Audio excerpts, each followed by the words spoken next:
No Rio de Janeiro, um acidente traumático às vésperas dos Jogos Olímpicos. O desabamento de uma ciclovia recém-inaugurada num dos lugares mais bonitos da cidade. 2 pessoas morreram e a notícia, claro, correu o mundo. Manhã de quinta-feira, um rapaz caminha pela ciclovia e grava imagens da ressaca. Que isso? A água onde é que foi? Perigo, mano. As ondas se repetem. São tão fortes que atingem a pista das bicicletas e pedestres. Meu Deus do céu!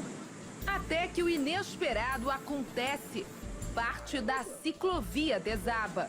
Meu Deus do céu! Quebrou lá! Ao fundo, é possível ver quando a estrutura é atingida pela onda gigante.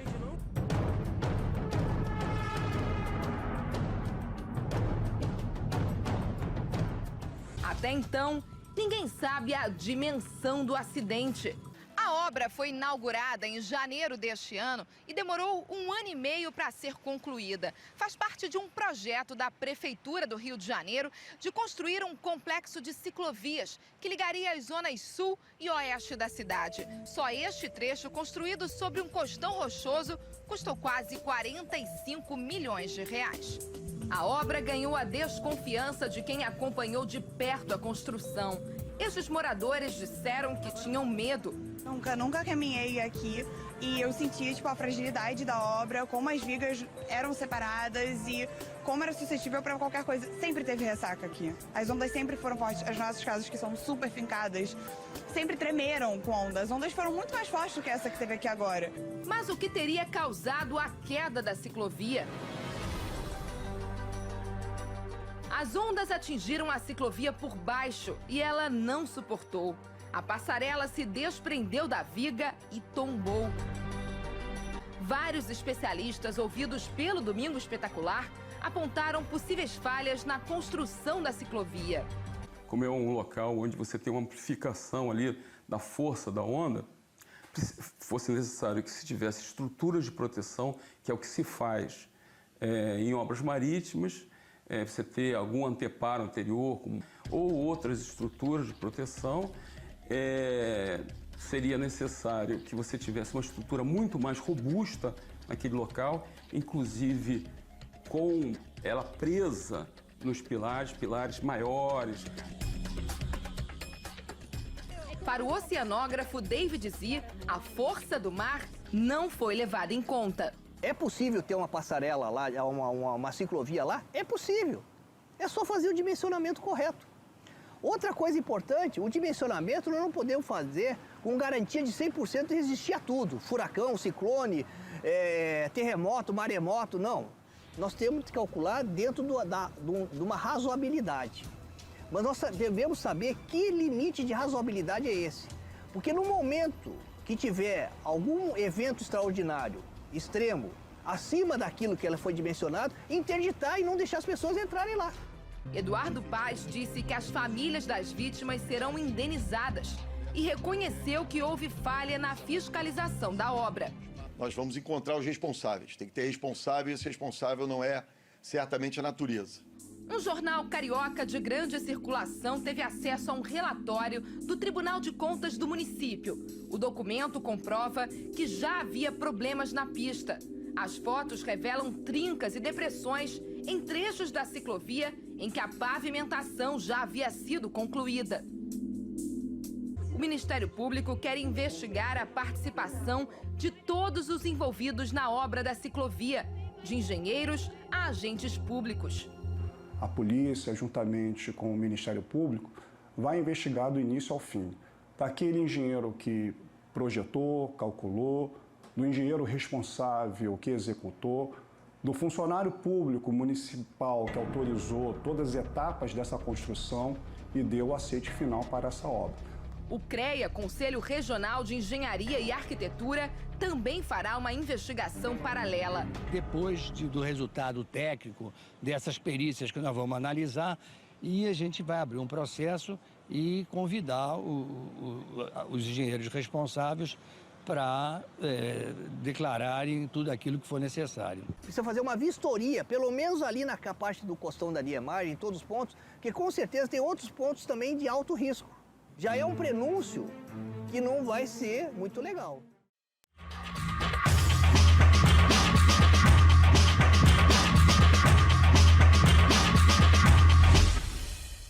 Então, pessoal, a gente está vendo aí, eu acho que todo mundo percebeu que o que houve aí foi uma falha de projeto, não é? Então, a ação do mar sobre essa estrutura simplesmente não foi levada em conta. Por que que fica tão fácil de a gente fazer tal afirmação?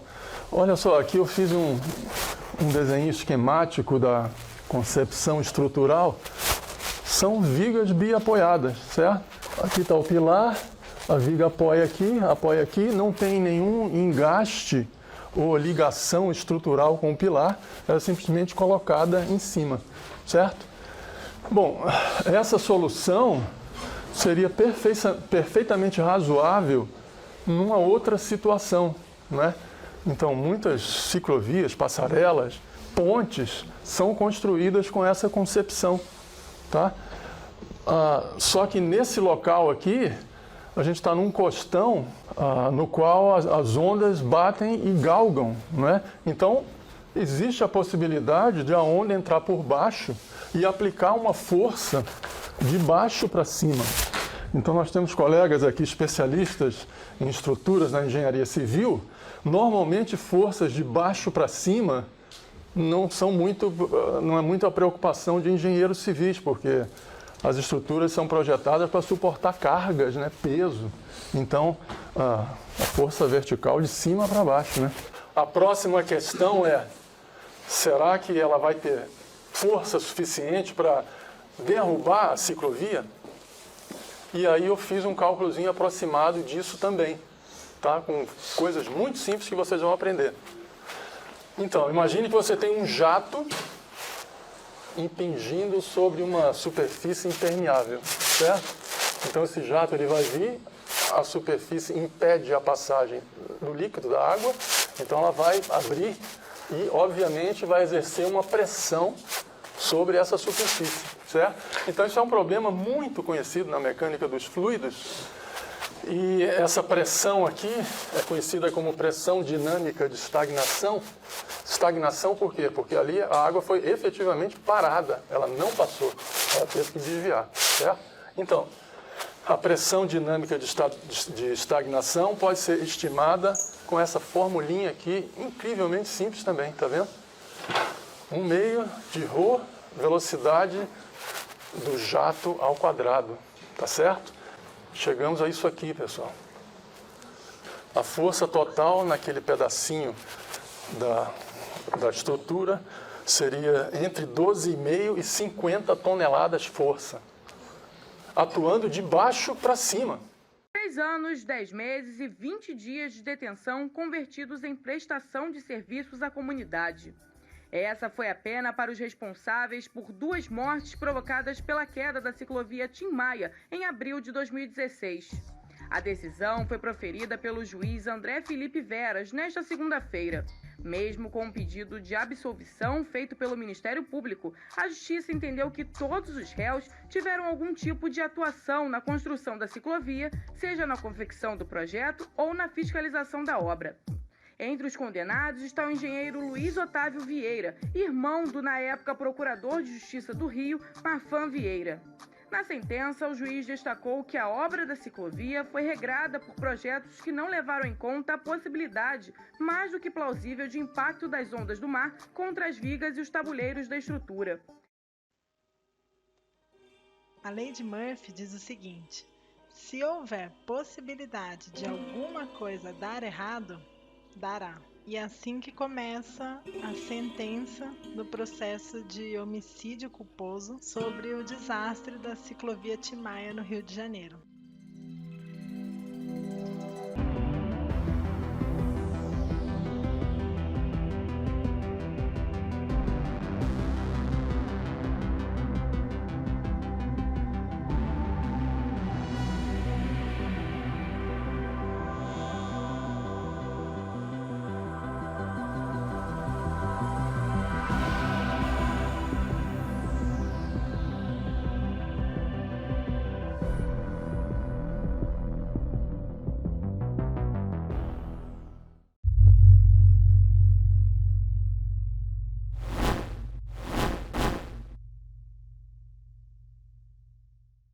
Olá, pessoal!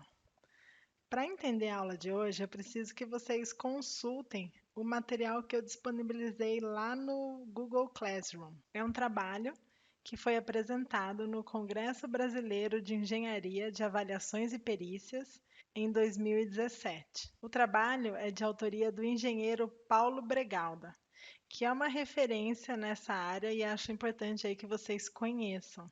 É um trabalho muito completo e uma linguagem muito fácil. E tem o título de Análise Estrutural e Estabilidade, Conceitos e Fundamentações, aplicado à queda da ciclovia Timaya. Nesse trabalho, ele mostra algumas considerações que vocês já viram na teoria, como, por exemplo, o que são, né, e como são os aparelhos de apoio, ou melhor, os tipos de apoio, o apoio fixo, o apoio móvel, o que são esses apoios na vida real, fala sobre os vínculos estruturais e os fundamentos da isostática. É um material com uma linguagem muito fácil.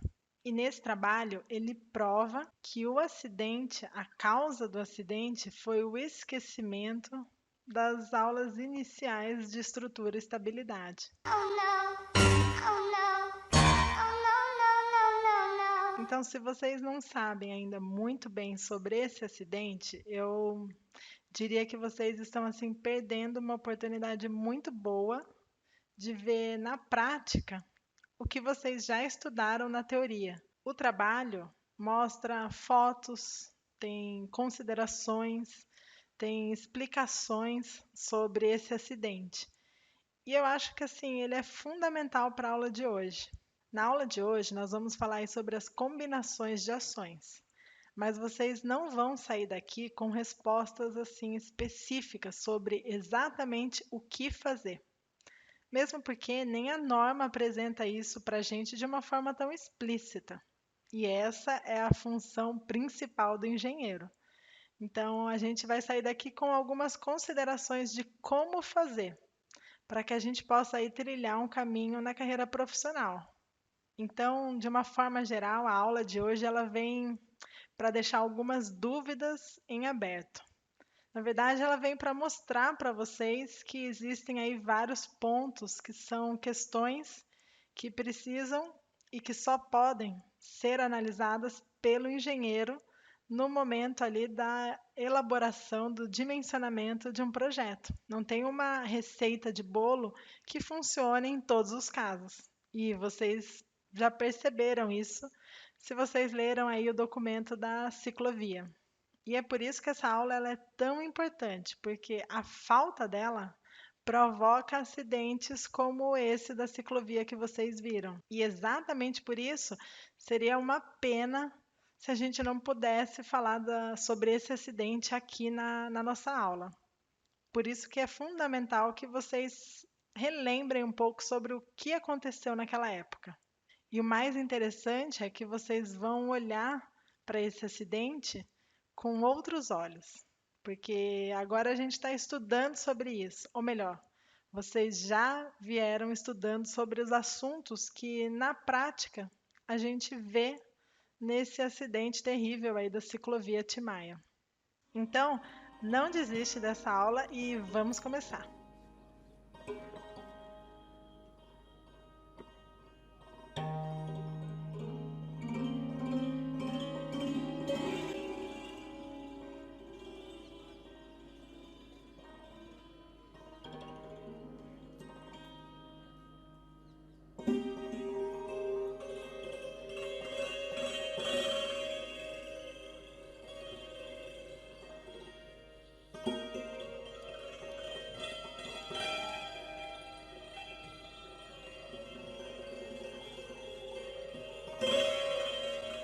Nosso objetivo nessa disciplina é entender como as estruturas metálicas funcionam e como eu faço o dimensionamento dessas peças. No caso dessa foto, é uma obra aí que está em andamento, vamos dimensionar essa viga metálica, por exemplo, uma viga biapoiada, ou nessa foto que a construção já está concluída, vamos dimensionar então essa viga da parte inferior aí do apartamento, por exemplo. Quais são os carregamentos que nós vamos usar nesse dimensionamento? Nós temos aí uma viga biapoiada que está sujeita a um carregamento. E o nosso foco pode ser, num primeiro momento, dimensionar essa peça para ver quanto ela resiste à flexão. E para isso a gente precisa determinar aí o momento fletor. Eu posso dimensionar essa estrutura também para resistir a cortante, a uma torção e vários outros aí esforços que podem agir nessa estrutura. Qual seria aqui, por exemplo, o carregamento devido a essa parede de tijolos maciços, por exemplo? Como que eu faço para determinar esse carregamento e então dimensionar essa viga para resistir a um máximo momento fletor? Quais são os carregamentos G, por exemplo, para cargas permanentes e carregamento Q, que nós podemos chamar aí para os carregamentos variáveis, as ações variáveis? Como que a gente faz esse dimensionamento? Quais carregamentos você adotaria? Essa dúvida pode realmente existir. Então, vamos ver aí o caminho da aula de hoje para a gente entender o que a gente precisa absorver desse conteúdo. A gente começa entendendo o que são as ações solicitantes. E para isso, a gente precisa consultar a norma NBR 6120, que fala sobre os carregamentos nas edificações. Essa norma, ela trata das ações permanentes que existem nas estruturas e também das ações variáveis que podem ocorrer na estrutura.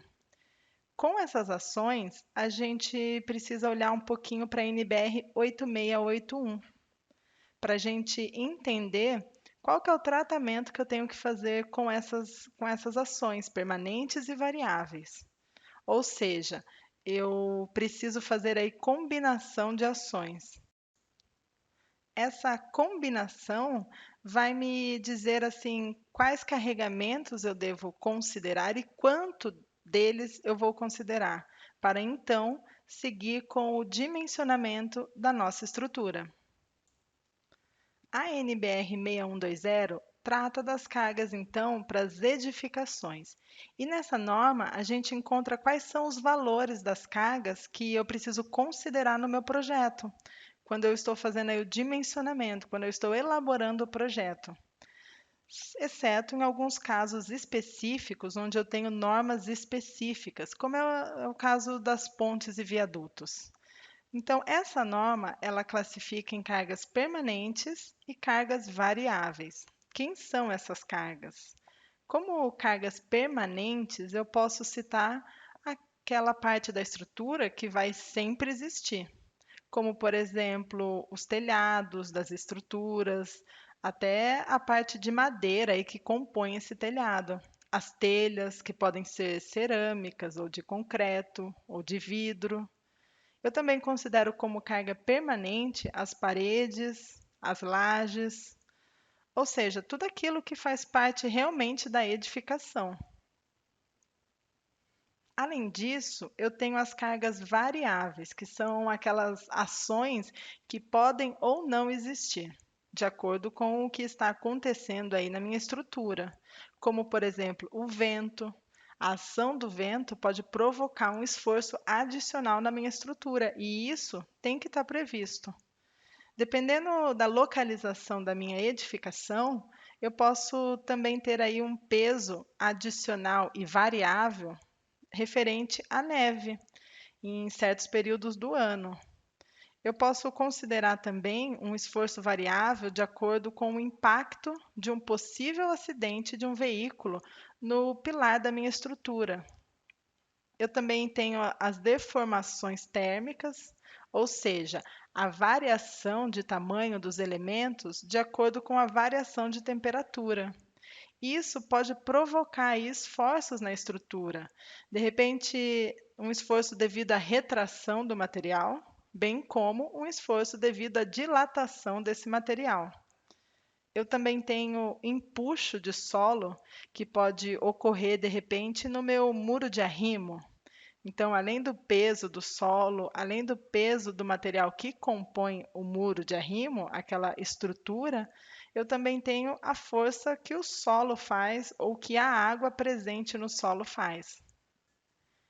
Então, além das ações permanentes, a norma também apresenta as ações variáveis, denominadas no nosso curso pela letra Q, minúsculo, que são as cargas em aeroportos, arquibancadas, bibliotecas, teatros, igrejas, caixas eletrônicos ou bancos. É até interessante, depois que vocês já consultaram a norma, pensar ou surgir a seguinte dúvida, né? O que você acha que é mais pesado? Uma biblioteca com estantes? Uma igreja com os bancos? Ou um cinema com as poltronas? Ou ainda, uma academia de CrossFit? Bom, lá na norma você consegue compor esses carregamentos e comparar esses valores. É interessante que nesse momento você já tem uma percepção de alguns pesos aí mais importantes, de quais são os pesos das coisas que a gente conhece. Lá também fala quais carregamentos eu devo usar no cálculo. Por exemplo, de um guarda-corpo, de passarelas ou mesmo residenciais, de cargas variáveis em coberturas, ações dos veículos nas garagens também, no piso, no impacto de veículos aí nos pilares ou na estrutura. Trata também de lugares com equipamentos como empilhadeiras, helipontos.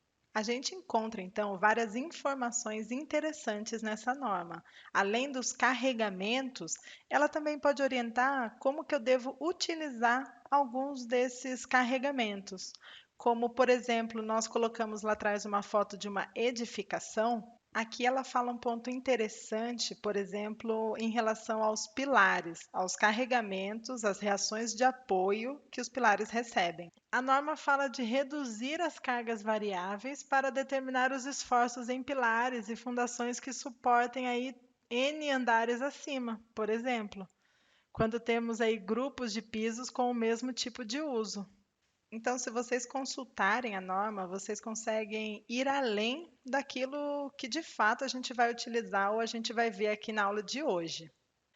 Tem uma figurinha lá na norma que mostra que os pavimentos mais baixos ou mais próximos do térreo de um determinado grupo de uso apresentam coeficientes que variam de 0,4 a 1 para pavimentos mais altos. Então, são algumas considerações a mais aí no cálculo de edifícios. Agora, se você vai dimensionar, por exemplo, um silo ou um reservatório, essa norma também te ajuda, porque lá tem pesos específicos de materiais para armazenagem, como, por exemplo, trigo, batatas, nabo, feno, esterco, gasolina, enfim. Tem assim o peso de tudo mesmo. Então, será que nesse momento, agora sim a gente já consegue dimensionar essa viga, por exemplo? Agora você já sabe aí quais carregamentos você vai utilizar como carga permanente, o peso do tijolo, dessa parede, qual carregamento você vai utilizar como uma carga variável, que pode estar associada a uma carga aplicada na laje, sendo transferida para a viga. Então, vamos dimensionar.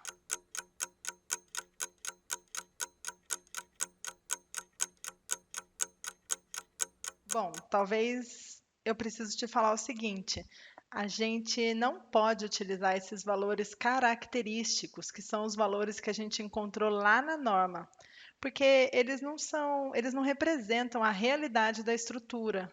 É um valor que pode variar, que pode ser diferente de acordo com a fábrica que fabrica esse tijolo maciço.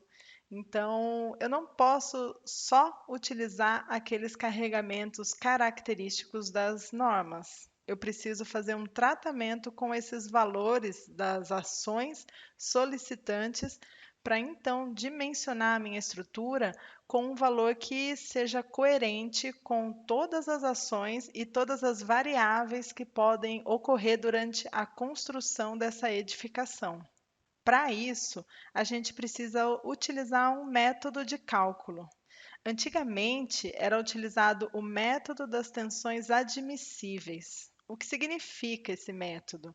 Esse método ele era baseado na comparação de valores em relação a um determinado fator de segurança. Então eu tenho, olha só essa inequação aqui.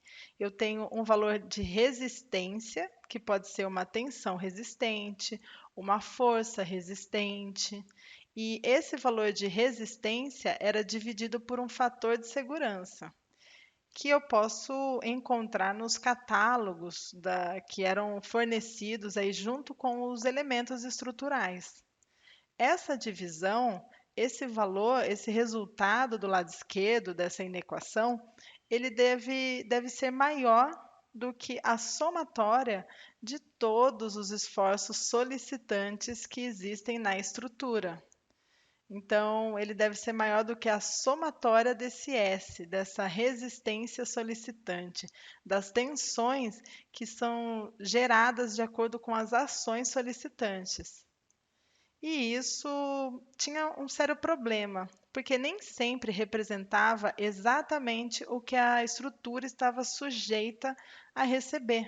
Nem sempre isso realmente transmitia com eficiência o que estava acontecendo na estrutura. Então, em busca de novos métodos, que é isso que a gente faz. Quando a gente fala sobre dimensionamento das estruturas, tem tantas variáveis que a gente está sempre em busca aí de novas soluções. E então, na década de 60, para absorver as incertezas que esse método apresentava, surge um novo método de cálculo, chamado de método dos estados limites.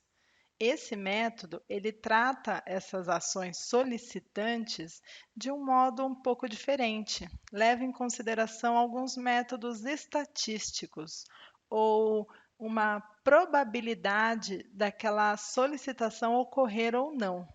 Então, nessa inequação, a gente tem o seguinte: eu tenho os valores de resistência do material, pode ser uma força resistente, um momento fletor resistente, e essa ação, essa tensão, esse esforço, ele deve ser maior do que a somatória das ações solicitantes, multiplicada aí por um coeficiente gama. É um coeficiente, como se fosse um fator de segurança. Aí você pode me perguntar assim, mas professora, não faz muito sentido, porque no método antigo a gente dividia por um fator de segurança. E agora, nesse método mais recente, a gente passou esse fator para o lado direito multiplicando. Será que existe uma diferença de fato? E eu adianto para vocês que existe sim uma diferença, porque antes eu olhava para os valores de resistência do meu material. Então eu pegava aquele fator de segurança, dividia pela resistência do material, independente das ações que estavam atuando. Agora não. Agora eu levo em consideração a ação. Será que ela atua bastante ou ela atua pouco na estrutura? Então, agora o meu fator de segurança, o meu coeficiente que vai majorar ou minorar os esforços, leva em consideração que aquela ação ela pode nem sempre estar assim tão atuante na minha estrutura, bem como o contrário. Ela pode atuar com tanta frequência que o meu fator aqui de coeficiente pode ser igual a 1. Ou seja, estou considerando aquela ação na sua totalidade.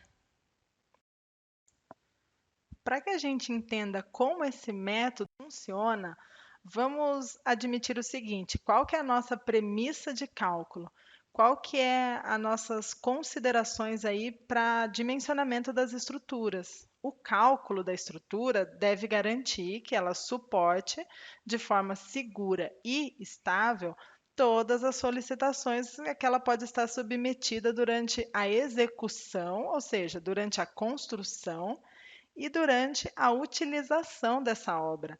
Então, eu também me preocupo no dimensionamento como que essa obra vai estar aqui daqui a uns 5 anos, por exemplo.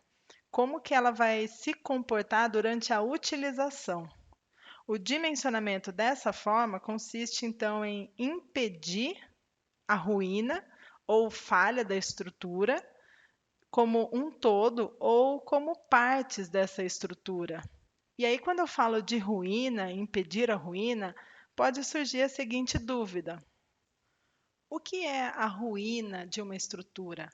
Quando que a gente considera que aquela estrutura foi a ruína? Será que é só quando ela se rompe e o prédio cai? Ou aquela estrutura cai? Então eu já adianto para vocês que não. Aqui a gente não vai entender a ruína apenas quando a gente tem um perigo de ruptura, que provoca inclusive ameaça aí na vida dos ocupantes. Mas ruína para a gente, em dimensionamento, seja a estrutura metálica, de concreto, alvenaria estrutural ou outros elementos, ruína é também quando existem situações em que a edificação não apresenta mais um perfeito estado para utilização. Então, como se, por exemplo, você tem uma caneta e essa caneta ela não está funcionando mais tão bem como ela funcionava quando você comprou.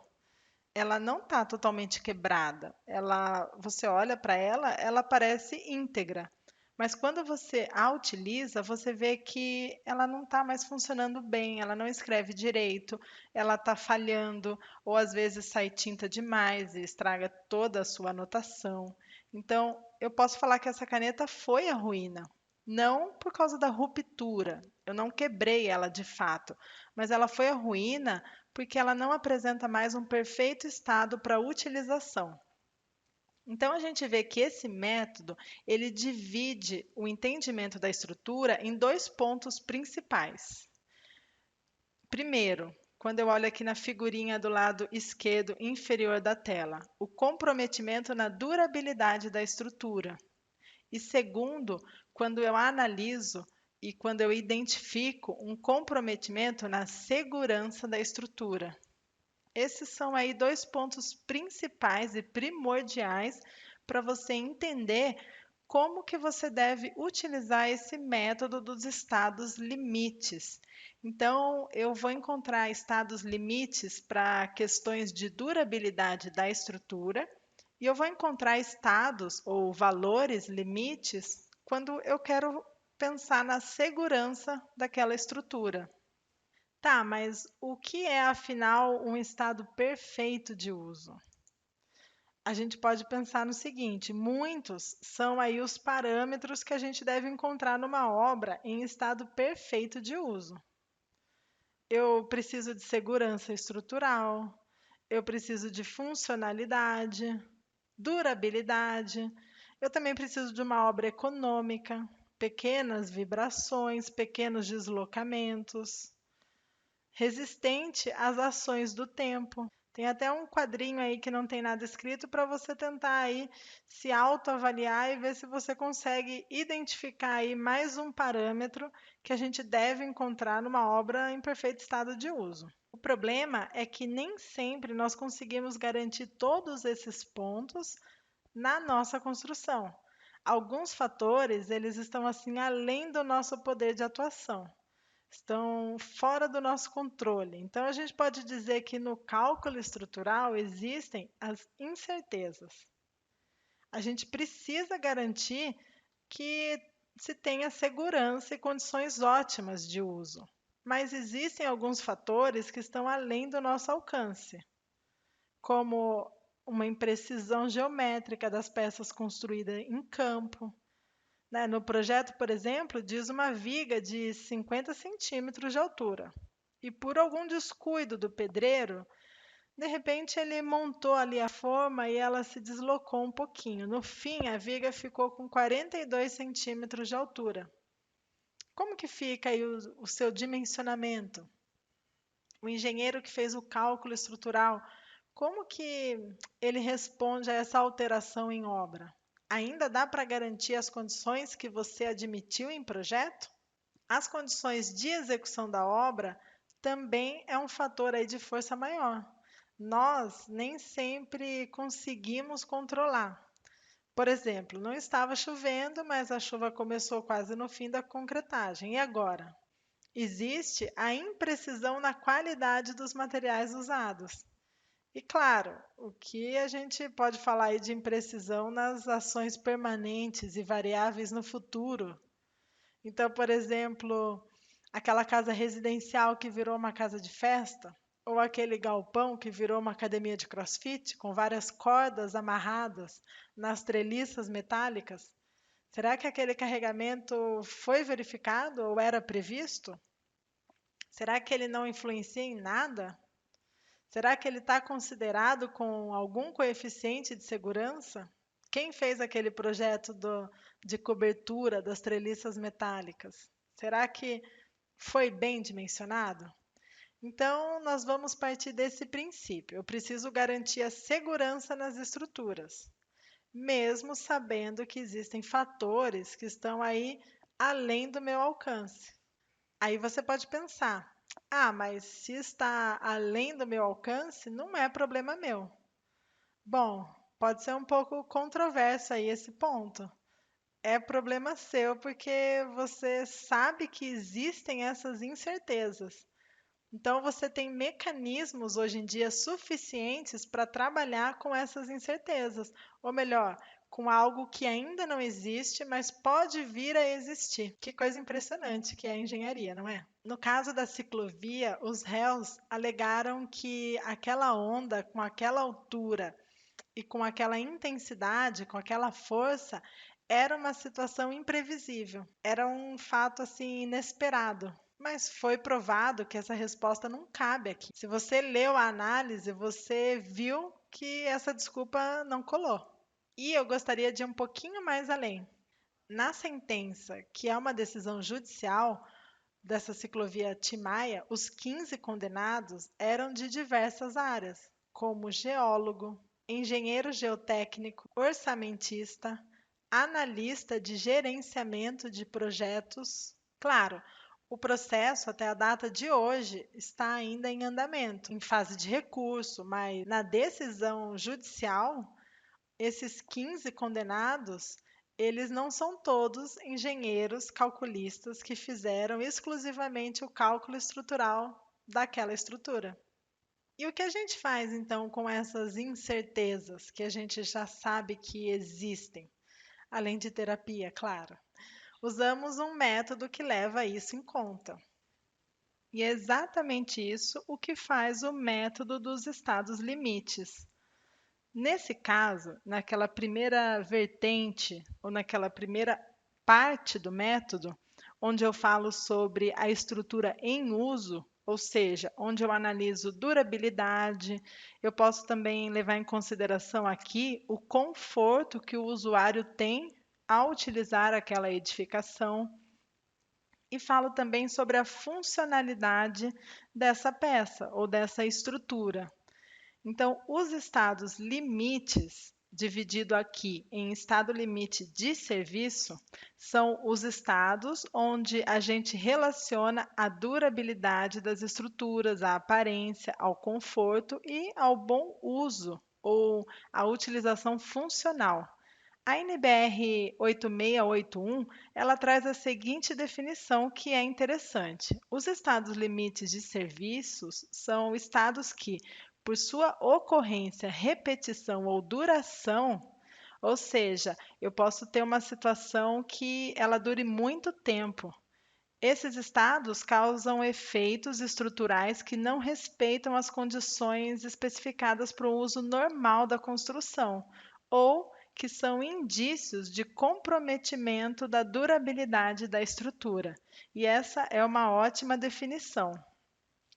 Aqui, o que a gente está discutindo nessas verificações é o uso da estrutura, é a estrutura em serviço. Então, a norma 8800, a NBR de estruturas metálicas, me diz o seguinte, que nesse momento eu preciso verificar as deformações excessivas e as vibrações excessivas na minha peça estrutural.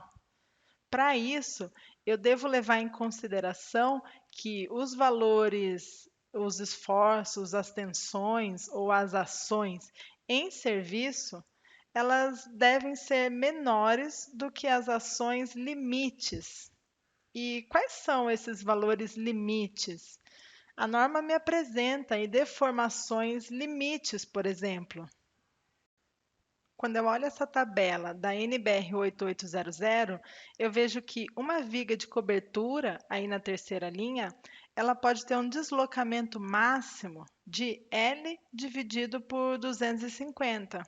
Então, L é o comprimento do vão, ou a distância entre o centro de gravidade dos apoios, ou no nosso caso aí dos pilares, por exemplo, dividido por um número que foi estatisticamente determinado, que é, no caso, 250. Isso representa para mim que, quando eu tenho um deslocamento máximo, uma deformação máxima, que no caso de uma viga biapoiada, vai acontecer lá no meio do vão. Quando eu tenho esse deslocamento máximo maior do que o comprimento do vão dividido por 250, eu tenho uma situação limite, um estado limite de serviço. Porque, de fato, existem aí várias publicações que desenvolvem aí esses números, como o 250, e nos mostram que esse valor ele não é mais confortável para o usuário. Então a estrutura ela se torna perigosa, não porque ela vai à ruptura, mas porque o usuário não se sente mais à vontade na utilização daquela estrutura. E a gente pode encontrar um exemplo na prática de uma obra que passou por isso. Aqui na foto eu tenho a Ponte do Milênio, a Millennium Bridge, em Londres, na Inglaterra. Essa ponte, que na verdade é uma passarela, foi inaugurada nos anos 2000 e, por problemas de instabilidades e vibrações excessivas, ela foi interditada 2 dias depois da inauguração e só foi reaberta depois aí de algumas intervenções estruturais e depois de 2 anos, em 2002. Essa ponte até ficou conhecida aí como a Ponte Trêmula, porque realmente ela vibrava bastante. Vamos dar uma olhada aqui num vídeo que tem na internet sobre o dia da inauguração dessa passarela. Reparem que na inauguração a gente vai encontrar realmente uma situação aí que tem muita gente passeando em cima dela, porque esse tipo de acontecimento acaba sendo um evento grandioso aí na cidade, ainda mais quando a gente fala de uma estrutura assim tão bonita como no caso dessa passarela, que tem aí algumas características que fazem de fato essa estrutura ser considerada como uma obra de arte especial. Tem mais uma foto aqui que mostra como ficou depois desse processo aí de reforço estrutural. Na verdade, a ideia era tentar melhorar o momento de inércia para que essa peça não tendesse tanto a uma movimentação lateral.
Voltando essa estrutura, olha só, alcançou um estado limite em serviço, que na definição da norma é um estado que, por sua ocorrência, repetição ou duração, causam efeitos estruturais que não respeitam as condições do projeto. É exatamente isso o que aconteceu com aquela passarela. Agora, eu comentei com vocês que esse método ele analisa duas linhas para o dimensionamento. Uma era um estado limite em serviço durante o uso e o outro é o estado limite último. Ou seja, é um estado onde eu avalio a segurança estrutural da minha peça. O estado limite último está relacionado ao estado no qual a estrutura ela já não pode mais ser utilizada. Então, não é o caso da passarela, porque se ela estivesse no estado limite último, não poderia ter ninguém lá em cima. Porque aqui eu tenho uma situação de esgotamento da capacidade resistente, e isso traz um risco à segurança do usuário.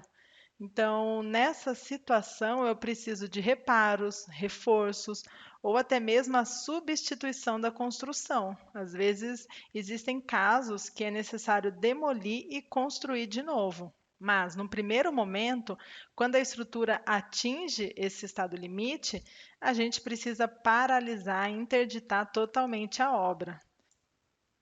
Da mesma forma, aqui os valores resistentes de cálculo, eles devem ser maiores ou iguais aos valores solicitantes de cálculo também. E a norma NBR 8800 de estruturas metálicas apresenta quais são aí as verificações que a gente deve garantir nesse momento, nessa etapa do método de cálculo. Aqui eu preciso verificar a perda de equilíbrio da estrutura, como um corpo rígido. Eu também preciso garantir que não ocorra a plastificação total de um elemento estrutural, porque isso configura um estado limite último e, portanto, não tenho mais garantia da segurança da minha estrutura. Eu também tenho como estado limite último a ruptura de ligação ou de uma determinada seção. E isso fica muito claro, porque quando a gente tem aí a ruptura de uma ligação, eu não estou preocupada se aquela peça vai deformar de uma forma que não vai mais ter assim, um conforto para quem olha. Não, se eu tenho a ruptura de uma ligação, aquela minha peça ela pode ir à ruína e ela alcançou um estado limite último, que está interferindo na segurança.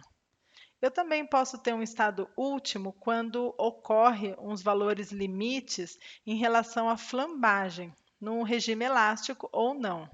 Então, quando a minha peça ela sofre um valor limite de flambagem, isso também configura uma ruptura. Isso interfere na segurança da minha estrutura. Eu também tenho a verificação da ruptura por fadiga. E esse conceito é muito interessante. Não sei se é novo para vocês, mas o que representa a fadiga? Vamos imaginar o seguinte exemplo: você pega aquele elastiquinho, não, aquele araminho que o pessoal utiliza para amarrar os saquinhos de pães na padaria. Então, você vai romper aquele araminho, né?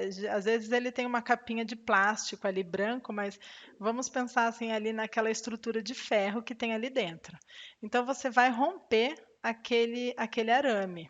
Como que você faz isso? Na minha opinião, romper aquilo por tração, ou seja, puxando, eu acho um pouco difícil. Então, eu vou provocar uma ruptura por fadiga. Eu dobro e desdobro, eu dobro e desdobro. Eu faço isso tantas vezes que uma hora aquele araminho ele se rompe. E ele se rompe por um esforço que eu provoquei que tem esse nome de fadiga. Então agora você já sabe até falar o termo correto de quando aquele araminho arrebenta. E a definição da NBR 8681 também fica muito clara aqui para a gente.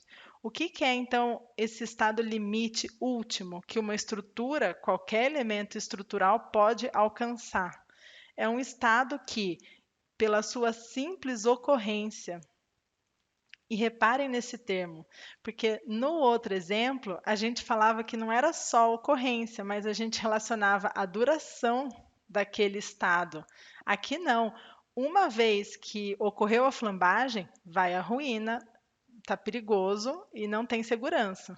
Uma vez que a estrutura rompeu, ela vai à ruína e não tem segurança. E isso determina a paralisação da minha estrutura, como um todo ou uma parte dessa edificação. Existe um exemplo também muito bom para a gente trazer nessa situação. Tinha um vídeo que percorreu aí as redes sociais com uma frequência muito grande há uns anos atrás. E era uma estrutura que foi à ruína. Na época, até falaram que essa construção pertencia ao Açaí, uma rede de supermercados, mas o Açaí divulgou uma nota e falou que essa informação é totalmente errada. Então, eu não sei informar para vocês exatamente a localização dessa obra, mas o interessante aqui é que a gente consegue visualizar essa viga da cobertura que começou a se deformar numa forma característica de flambagem.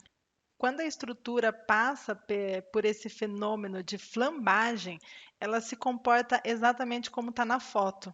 E a flambagem, ela vem da compressão. E as estruturas em arco, elas resistem muito bem porque elas estão trabalhando basicamente a compressão.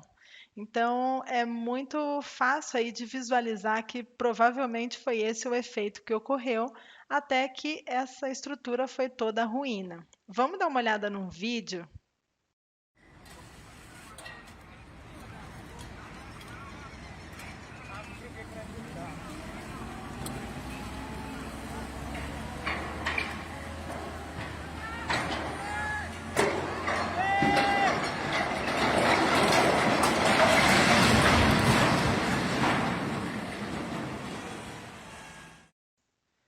Viram como faz sentido a definição da NBR 8681? Uma vez que esse estado limite ocorreu, a obra ela tem que ser paralisada.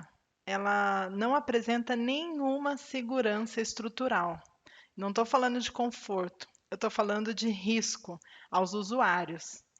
Bom, então a nossa próxima questão é a seguinte: como que eu utilizo o método dos estados limites para determinar aí as ações solicitantes na minha estrutura?